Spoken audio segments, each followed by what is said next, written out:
లక్ష్మియే సీతమ్మ, ఆది పురుషుడే రామయ్య, ఆది దంపతుల అభినవ పరిణయ మమోఘము అనుపమము సీతారాముల కళ్యాణం చూసిన వారిది వైభోగం.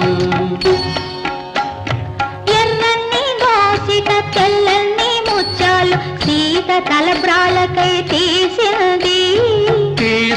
ముత్యాలు దోసిలి రంగుతో ఇంపుగా కెంపులై తోచాయి.